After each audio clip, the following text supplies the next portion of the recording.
Good afternoon. My name is Eugene Daniels. I'm a video journalist at Politico. I'm joined by my colleague, California-based education reporter Mackenzie Mays. Today, we are kicking off Confronting Inequality in America, a Politico Live virtual town hall series. Racial inequality permeates every aspect of American life. Numerous studies have documented significant racial disparities in access to and quality of education, healthcare, housing, employment, technology, and most publicly, our criminal justice system.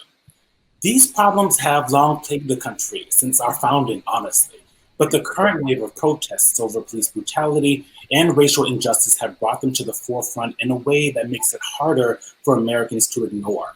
People are scared and angry and looking for answers in a way we haven't seen in decades. This town hall series is a place to start answering those questions. Today's town hall is focused on policies and measures needed to overcome disparities that persist in our school system, and how the pandemic is worsening these disparities, especially for Black and minority students.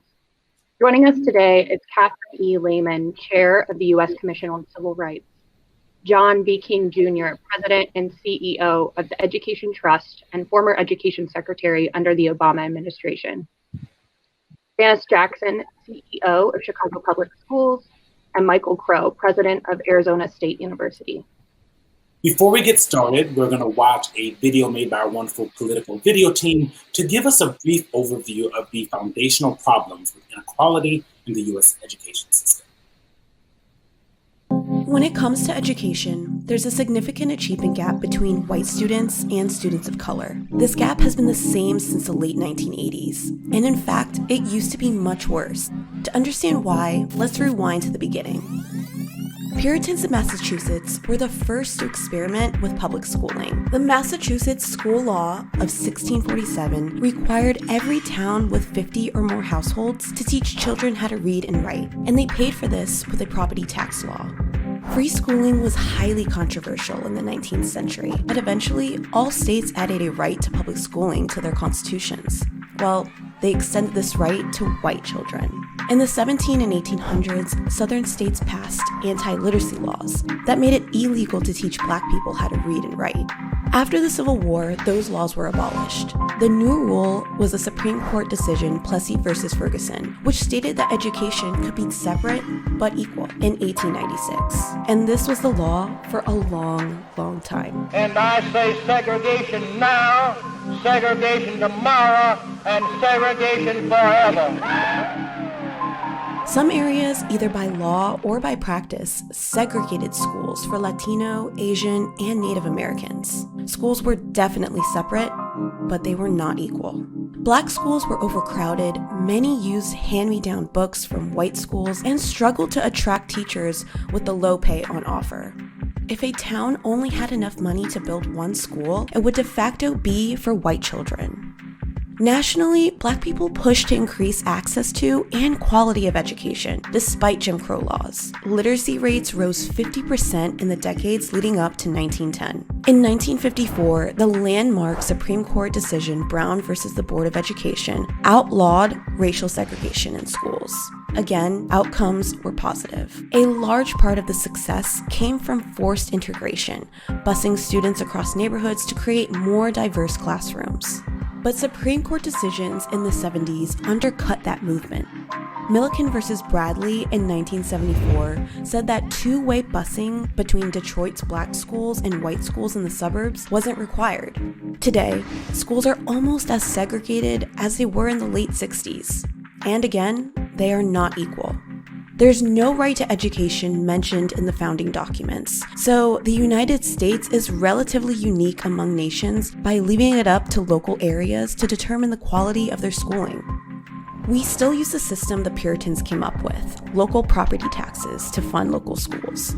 What this means is that spending on education varies widely by the economic status of the district. Since race is so precisely mapped onto socioeconomic status, the outcomes for Black and white students are widely different. This doesn't mean each Black and brown child is poor, but school districts serving people of color receive $23 billion less in funding than white school districts, despite having roughly the same number of students. That works out to be about $2,200 more per student for white school districts. Now, as the COVID-19 pandemic forces many schools to rely on remote learning, many students are disappearing from the system. They are most definitely poorer and from communities of color.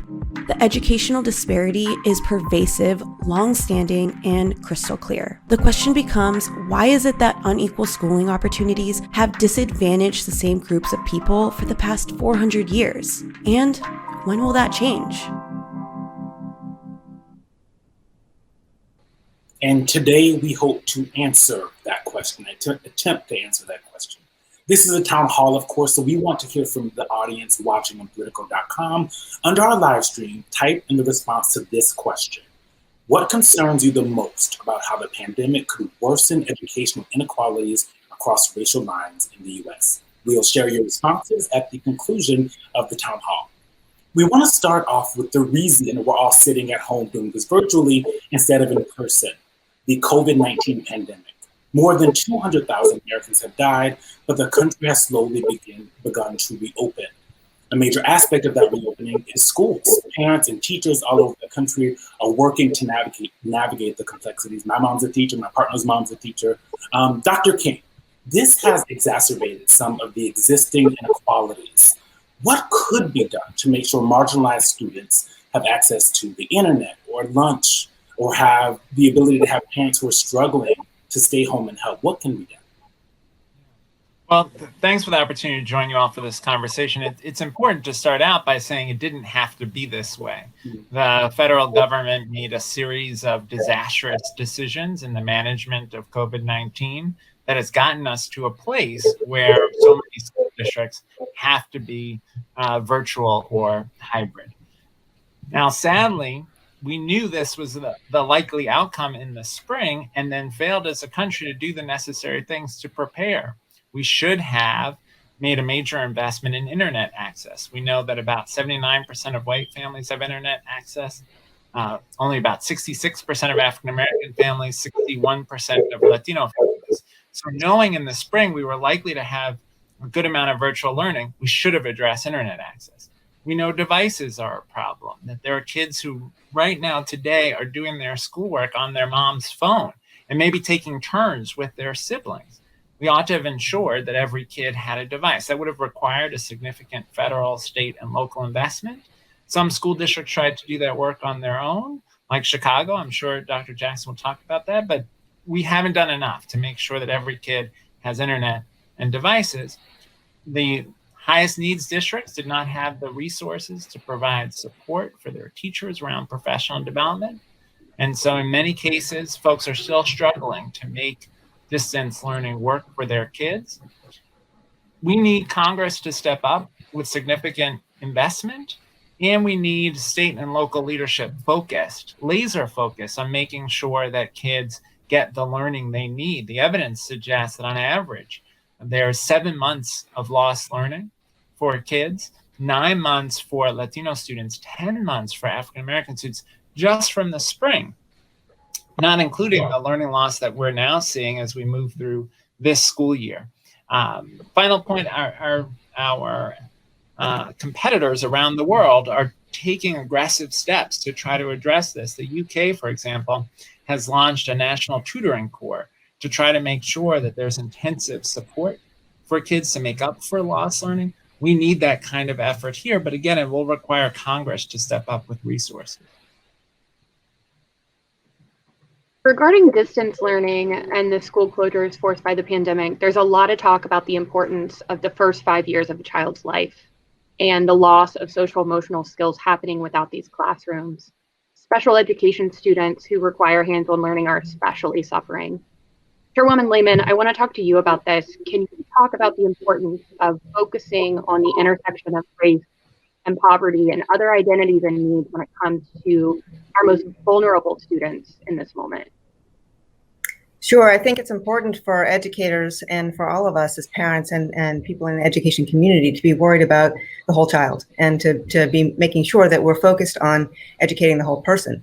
And the U.S. Commission on Civil Rights recently issued a report that looked at the intersection of race and disability in context of school discipline, specifically because we wanted to make sure that we were calling attention to the civil rights nexus between disability and race, and to ask our full communities to look at the intersectional ways that students present in the world and need to be educated. In this time, I think we have to be especially concerned about making sure that students with disabilities can be identified and can be fully served.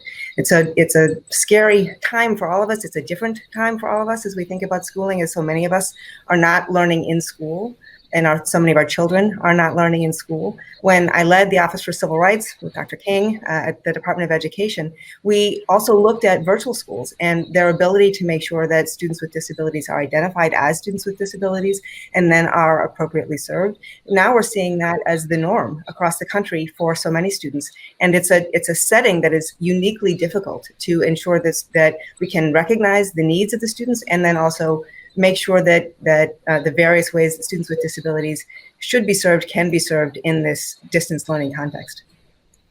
As a Black kid growing up in the South, I've had my own personal experiences with the blind spots in education when it comes to history lessons, right? I luckily had parents who supplemented my classes with Black history at home, not just slavery and the fight for civil rights, but also the things that Black people did.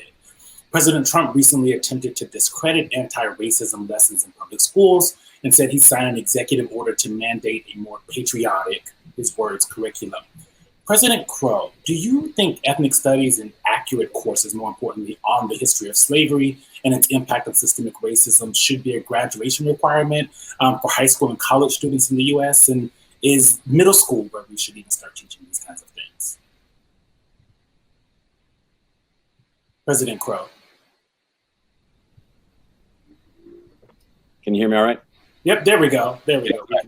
So thank you, Eugene. That's a great question. So we've done a really poor job, as your own education and mine both reflect, of really understanding the true history of the United States. You know, this is a polyglot place. People have come in from hundreds of countries around the world, and cultures and backgrounds and languages and religions. And at the end of the day, that was a part of the design.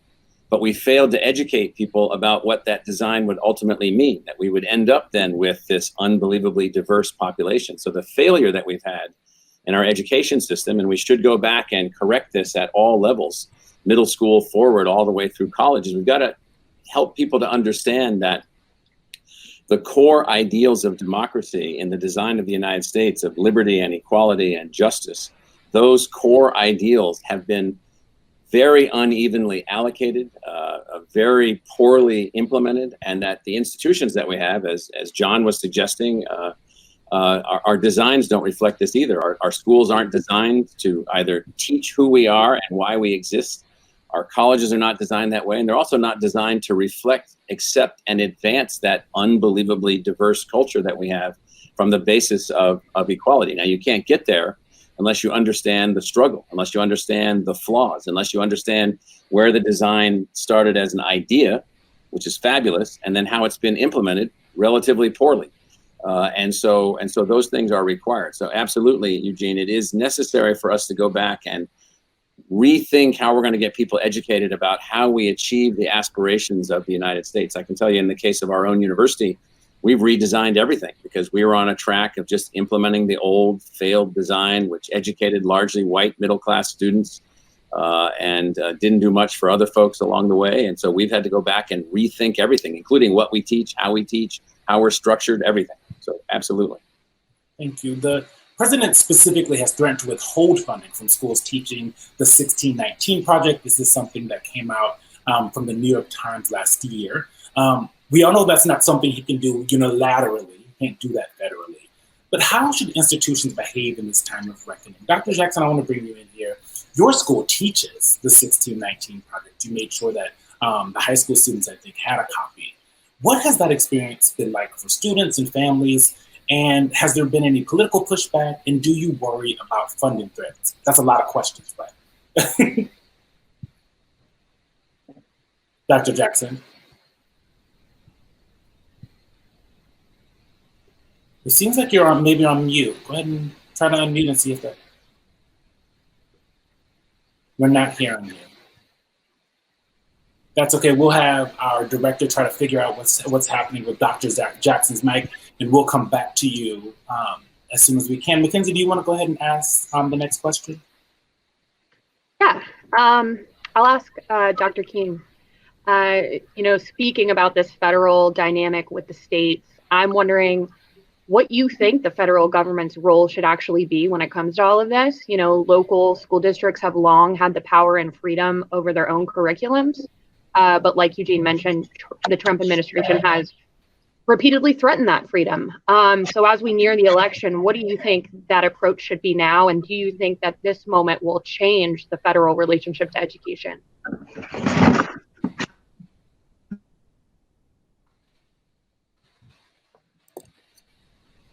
Dr. King, we're not hearing you. I think you might be on mute.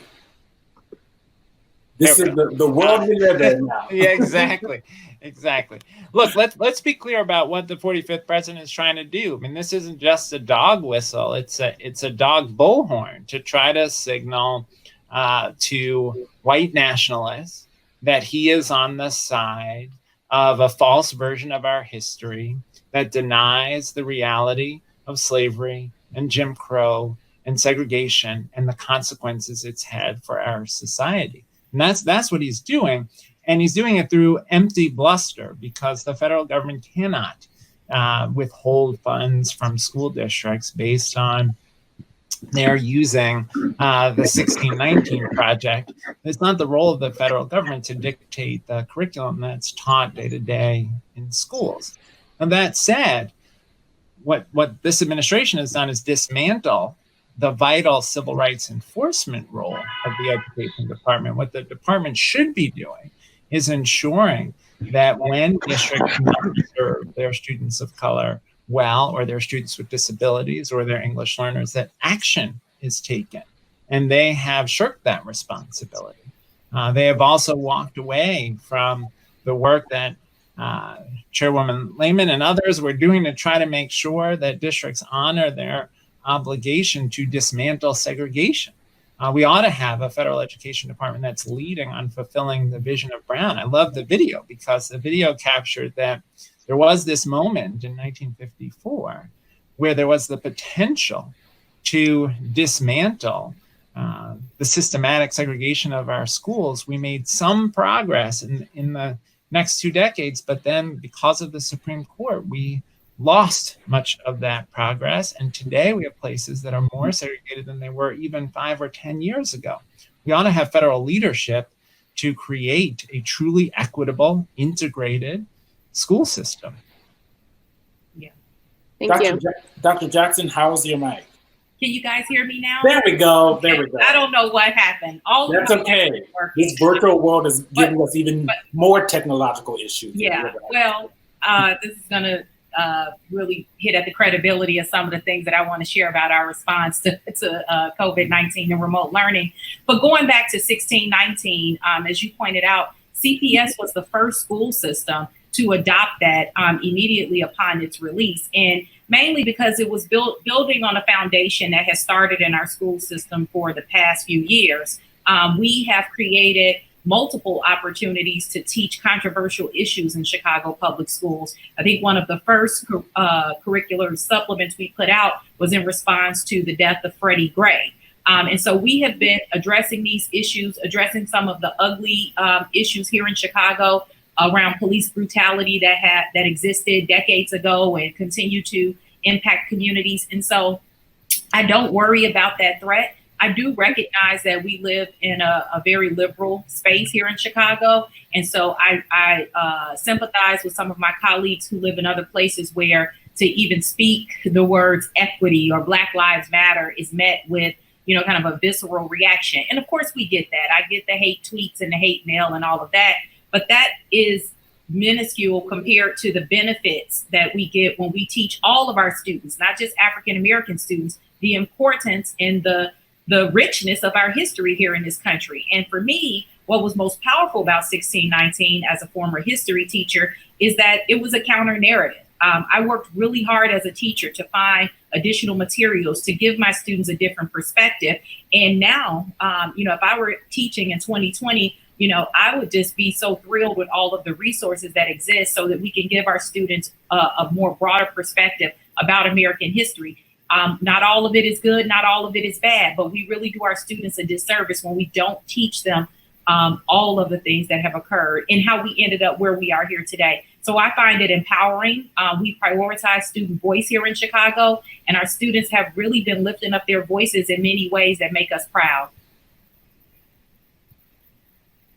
So we're talking today about racial inequity in schools in every way, and that means we have to talk about school segregation. More than 60 years after Brown versus Board of Education, schools are still segregated and unequal in many ways.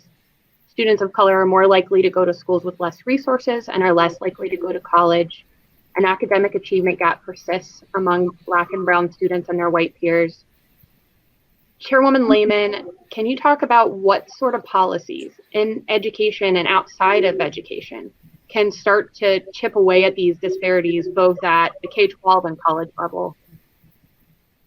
Sure. The commission recently did an evaluation of the status of segregation and school finance in the United States. And our dissatisfying conclusion is that more than 3/4 of Latino students, close to 3/4 of Black students go to school with more than 50% Black and Latino students in their schools, and close to 90% of white students go to school with mostly white students in their schools. And so we live a level of segregation today that we have rejected in the courts and we have said is not who we mean to be, but it absolutely is who we continue to educate and how we continue to educate our students. So we desperately need to change it. Dr. King was raising a history and an unfortunate history in the courts, but one of the things that we concluded at the commission is that the federal role is really significant in changing specifically that the existence of segregations in schools. What we saw in the middle 1960s to the middle 1970s was an apex of integration in our schools that we have never lived since. And what changed was some of the doctrine in the courts, but I think more significantly was the withdrawal of a significant federal role in trying to address that specific issue. And we live a moment now when the federal government is turning its back on that question, turning its back on the need to address specifically this problem. The Trump administration has discontinued some really important grant programs that the Obama administration had begun to try to address school desegregation. We've just seen just last week, a threat to withhold funds from Connecticut schools over a flatly wrong interpretation of sex discrimination law that the United States Supreme Court has recently rejected in a really beautiful, clarifying decision. But the existent Department of Education is saying that the Magnet Schools Assistance Program funds that fund one of the most successful integrated programs in the country in terms of offering real opportunity for students, they're going to take away funding for that program because the state of Connecticut is insisting on treating all students equitably in a way that actually the law demands that they should do. So it's using a tool aggressively, totally contrary to the law, and in a way that is designed actually to harm student immigration, student learning opportunity, and the movement forward that is one of the proof points of the positive in the country that's so successful. K-12 is on a lot of people's minds because that's where parents are really dealing with it. But we do know that higher ed institutions sometimes fill gaps in this local schooling, these blind spots that we're talking about in certain ways. Student teachers, volunteers, sometimes financial assistance. So what is the responsibility of higher ed to help close these education gaps? President Crow, I know that ASU has done a lot of work. I think you guys work with 5 different school districts to enroll, to do this kind of help, and also enroll students of color. But what can you do and what could be done largely to support students once the enrollment is diversified? What happens now? So what we've decided to do, Eugene, is once we've decided to get off the drug that somehow exclusivity is the means to success in higher education and actually embrace our public mission, we decided to break down all of the walls. We have a student body completely reflective of the socioeconomic diversity of our country with 150,000 degree-seeking students. We have complete ethnic representation throughout our student body. We've done that because that's our design, and we consider the institution to be not successful unless we achieve that. And there's qualified students everywhere. They're just not being pursued by most universities. And then to your question about K-12, we decided that we'd been selfish with our assets and selfish with our resources, and so we've been holding them for the Plato's children. Who knows what it is? I mean, for the gifted. And so we decided just to lower the wall completely, make everything that we have available to everyone. We now have every asset imaginable: courses for high schools, courses for families, instructional materials for families. Every tool that we have, every connection to every research lab that we have is available to K-12. Our ecosystem now is that we live in the entirety of a person's life. We work with all educational institutions, and we're just getting past this notion of stuck up, separate notions of, well, we're going to let in the really rich kids and the really smart kids who can come on scholarship, and that's going to be our purpose in life. We're like, okay, that's okay for some private schools, but if public universities do that, we're never going to get to where we need to get as a society, because the universities hold too many essential things, and we've held them too close to ourselves and too selfishly. So back to my opening comment, and John knows this from earlier conversations we had years ago, it's all about design. You have to design a new kind of public university in which the gap between K-12 and the university is zero. There is no gap. New kinds of education colleges, new kinds of teaching, new kinds of teachers, new kinds of engagement, new kinds of research. We have thousands of research projects. We have 20 off-Earth space missions that we're a part of for NASA, several of which we designed and are running.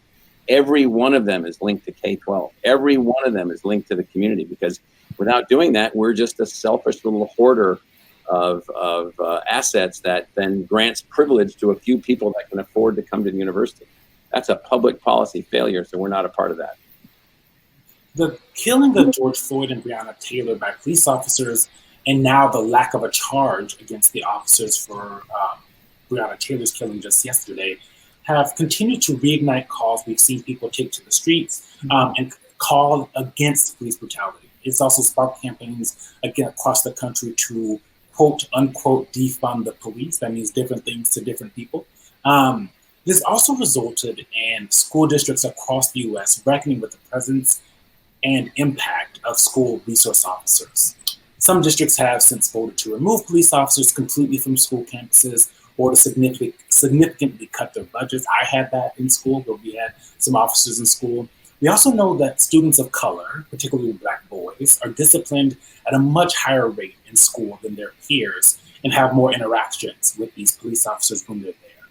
Dr. Jackson, can you talk about the reforms made to your police program this year and what you see for the future, not just in Chicago, but for school discipline countrywide?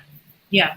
Well, of course, it's no secret Chicago, like many other school districts, wrestled with this issue in a very public way this summer. But what's important to note is that we have been making changes to our SRO program for a number of years leading up to this. I think it was accelerated in a good way, in a very positive way, after the murder of George Floyd and the outrage that ensued thereafter. But what I think is important for people to know is that when you look at school discipline, safety and security, climate, however you frame this work, you have to look at it in its totality. And to point to one thing or one policy really is not going to help us solve what some of these issues are. So, for example, for the SROs, we significantly reduced our budget from $33 million, where the district was not only paying for SROs in the schools, but paying for a number of things and support and infrastructure outside of that, which, upon closer scrutiny and inspection was not appropriate. And the mayor and the district, we made that decision to move. But we also have an obligation to protect our students. And it's no secret that there are communities in Chicago that are rife with violence every single day. And we empowered the local community, which is extremely important. In CPS, we have local school councils, which are basically mini school boards at each school level. And we allowed them to vote whether they would retain or whether or not they would want to see SROs leave their schools. And an overwhelming majority of them elected to keep the SROs. Now, this begs a different question from a lot of people. Some people said, well, they needed a different choice. The choice between an SRO and a counselor is a false choice because they do two totally different things when both are done well. And that's an important caveat. But what we also understand is that our communities do feel like there are very few resources to protect them, and they over rely on police. And it's a very toxic relationship, which we see countless examples of. And so trying to wrestle between those two priorities, how do we dismantle and disrupt historic racism and all of the problems that exist, but also keep people safe when we know safety is a huge issue? I think we moved in the right direction. We didn't please everybody, but I think we were able to make significant changes, sustainable changes to our SRO program, while also taking into consideration the wishes of our communities. And what we need to do now going forward is think about, what does that look like 5 years from now? Is there an opportunity to sunset this program? That's a dream of mine. I don't want any school in America to feel like they need a police officer in the building in order to be safe. That requires a lot of work and a lot of change and a ton of resources and a lot of communities that have been disinvested in order for us to see that happen.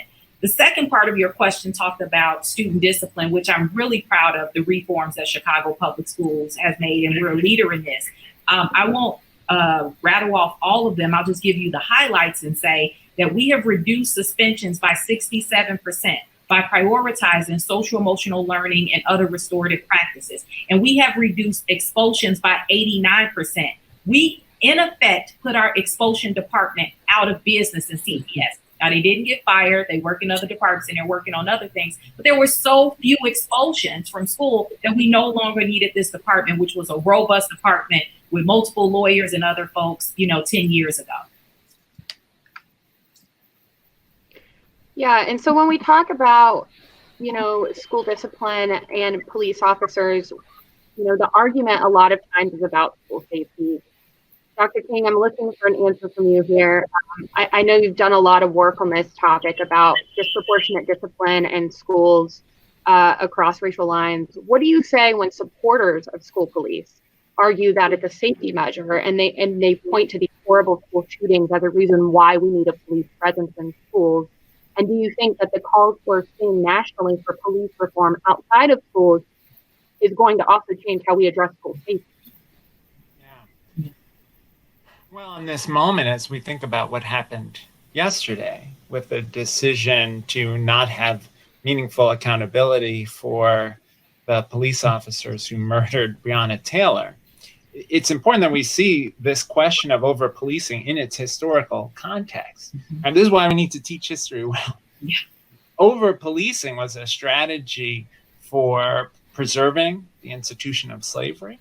It was a strategy used during the Reconstruction to reinforce a caste system and to undermine the efforts to give full equality under the law to Black people. And throughout our history, over-policing has been used as a tool. Police violence has been used as a tool for oppression. And so we have to think about how our discipline practices reflect that history. We have more than 15 states that still allow corporal punishment. And they allow an adult in school to beat a child with a wooden object as an act of state-sanctioned violence. We know that Black students are more than 3.5 times as likely to be suspended from school as white students. And, Eugene mentioned the disparities for Black boys. We also see very stark disparities for Black girls, districts where the suspension rate for Black girls is 5 times, 6 times, 7 times as high. The arrest rates are dramatically higher for Black students and for students, particularly Black students with disabilities. So the question is that the right response to the struggles that kids are having, or should we be investing in, as Dr. Jackson said, mental health services, school counselors, creating environments that are supportive of kids' socio-emotional well-being? So, of course, we want schools to be safe, but we're making this false choice where the only way to achieve that safety is through discipline measures that actually, in the long run, undermine kids' socio-emotional development and our sense of community. And so the kinds of reforms Dr. Jackson described are the kinds of things we need to see in more places. Intentional efforts to focus on addressing the impact of trauma in kids' lives, intentional efforts to make mental health services available to kids and families, and more broadly, taking on dismantling all of the legacy of systemic racism that we see in so many aspects of our society, including our schools. Okay, we need to talk about teachers. We can't sit here in this conversation without talking about them and the struggles that they're going through right now. They want what's best for their students and agree with many parents that distance learning is not ideal. but they also don't believe that it's safe to go back. Dr. Jackson, I'm hopping back to you for this one, because when the pandemic's over, this equity crisis will still be here, as we all know. What do you think the role of teachers is in addressing equity, and what can be done to support them in that mission? Yeah.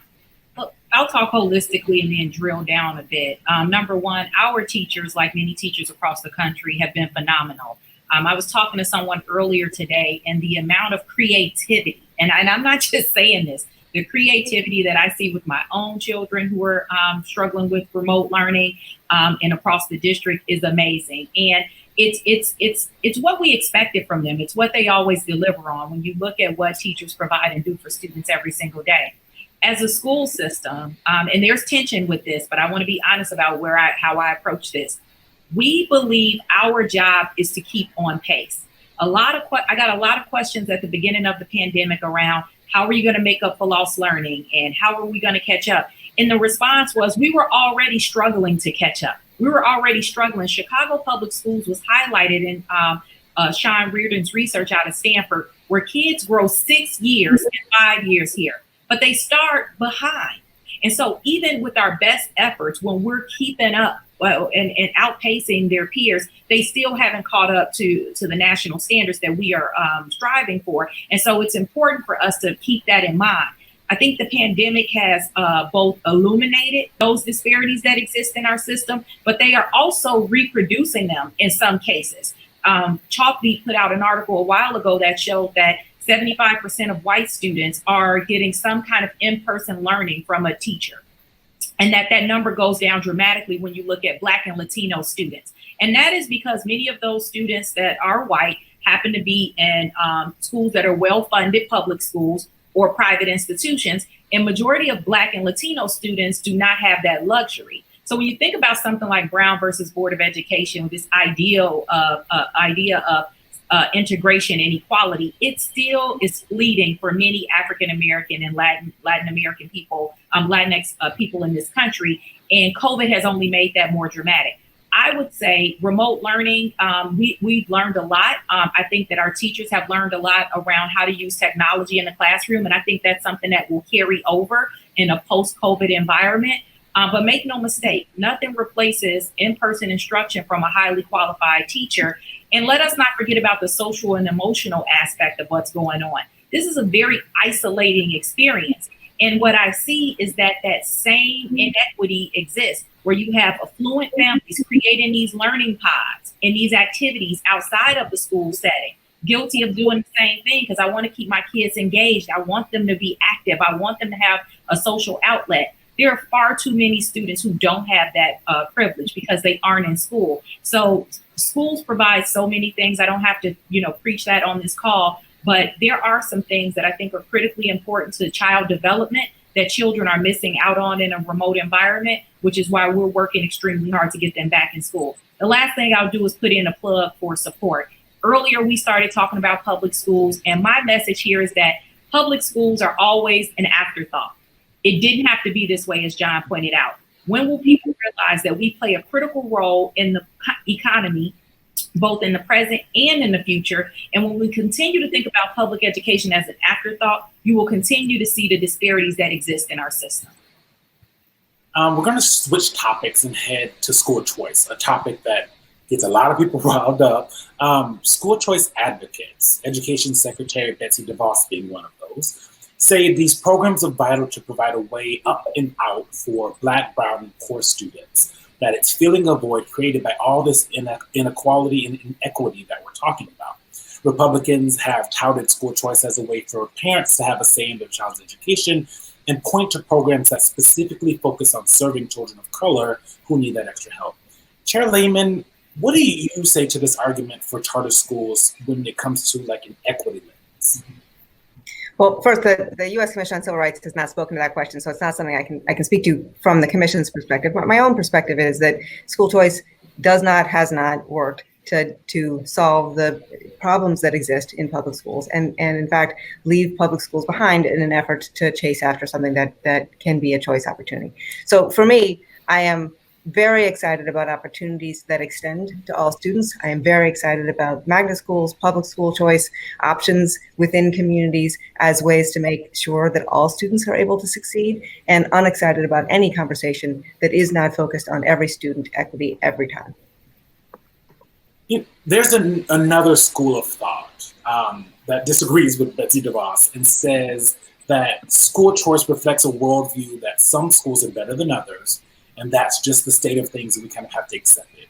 Since the pandemic hit, enrollment in private schools and charter schools has soared because they have resources to be able to provide kids with the resources they need during the pandemic. President Crow, you have experience in the K-12 system as well. What do you think? Is that defeatist way of thinking, or is it just reality? And most importantly, what should we be doing to make sure no kids get left behind? Well, let me say something that's hard to digest but true, and that is that what we're talking about is a system that's not designed to succeed at the level we'd like to see success. We have an 1850s, 1880 model for schools. They need to be dramatically altered. They need to be changed in every possible way. We need, as was said earlier, technological enhancement. We need outreach of technology. We run multiple charter schools in a way that you can do this here in Arizona, where they're a part of the public schools. So we work with the public schools, but we operate these schools with our public school partners. And we do this so that we can all see what does it take to graduate every student, regardless of family income, and send every student to post-secondary, which we're doing. Every student is graduating. Every student is moving forward to post-secondary.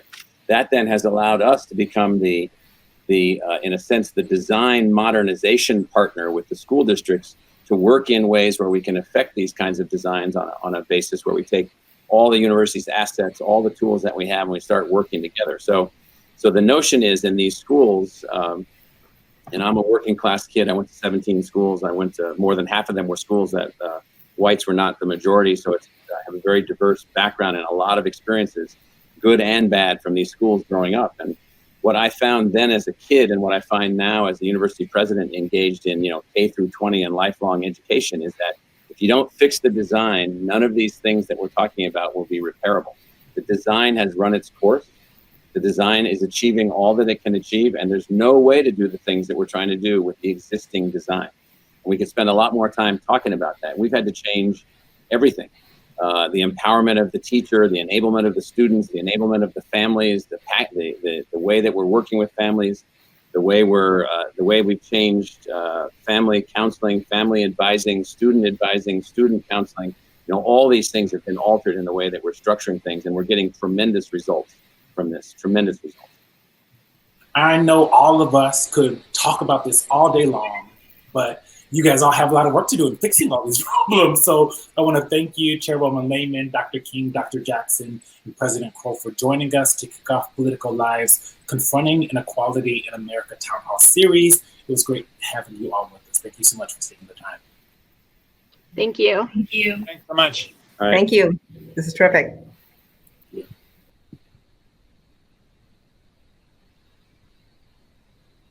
Okay. So at the start of the town hall, we asked those of you watching on Politico.com to share your responses to this question. What concerns you the most about how the pandemic could worsen education inequalities across racial lines in the US? And we got a lot of thoughtful answers. So here's what some of you had to say. One reader said that they are worried about the widening of the educational gaps for English learners and older immigrant students. I cover education here in California, and that's a major issue that we didn't really get to talk about on our town hall today. That is definitely on educators' minds. Another reader said that food security, we talk a lot about younger students and K through 12, but there are college students who were struggling before this pandemic to get a meal, to find housing. And so there are people thinking about them right now. Another really interesting response is the inability to see and report abuse. We've heard some stories about the foster care system, about CPS. Schools are much more than schools for a lot of families, for a lot of students. And in this case, schools are the site and the place where you find out that a child's in trouble. And so that's a really interesting response as well. And then access to online learning. That might seem obvious, but, even here in California, tech capital, of the country, we've heard really disheartening stories about kids who live in places that don't have broadband, let alone, access to devices. So that's something that we're all trying to figure out still.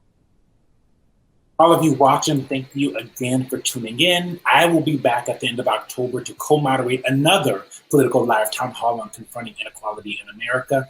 The October Town Hall will be focused on fixing racial disparities in the healthcare system in the middle of a pandemic where Black and Brown people are being hit the hardest. So that will be one that you will want to be a part of. These conversations are a place to start and continue all of the talk that we've been having for months, and I hope it starts conversations with you and your family and friends. You can follow Politico Live on social media for the details of when that's coming forward to you. Before we go, when Politico Live convened the town hall, we put out a call on social media asking students and educators to share their personal experience that have shown them the disparities students of color face within the U.S. education system. Here are some of the responses. Have a good one.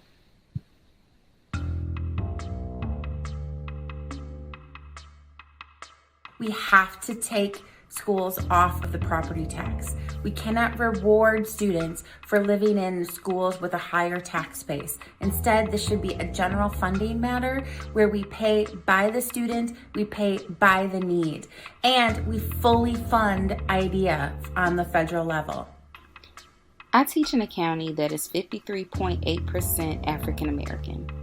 22% of its residents live below the national poverty line. However, our school funding is tied directly to the value of properties in our county. Therefore, schools in more affluent communities are better funded, better maintained, and better staffed. However, students that live in poorer communities are left to fend for themselves as the achievement gap widens. I would like to see a more equitable school funding process put into place, especially in communities of color. I think that diversity makes our schools and our society a better place, and I think it's sad that we have such a vast majority is just white, and I'd like to see more diverse communities and diverse schooling to be exposed to all cultures. How do we undo hundreds of years of inequality in disparity, in funding, and in society for our students of color? It takes the will of the elected people, of the school officials to say, enough's enough.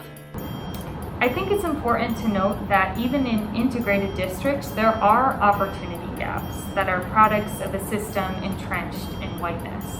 Public schools in the United States are predicated on the Americanization of non-white peoples. And to this day, when we think of an ideal student, of a good student, it's a student who speaks and thinks and acts white. And a lot of that can only be challenged through anti-racist training and thought at all levels of the public education system, from DeVos to the classroom teachers. One of the best ways that we can support students of color and student equity in the future is by implementing ethnic studies at a federal and state level. So all schools should offer and mandate ethnic studies classes and ensure that they are completed as a graduation requirement.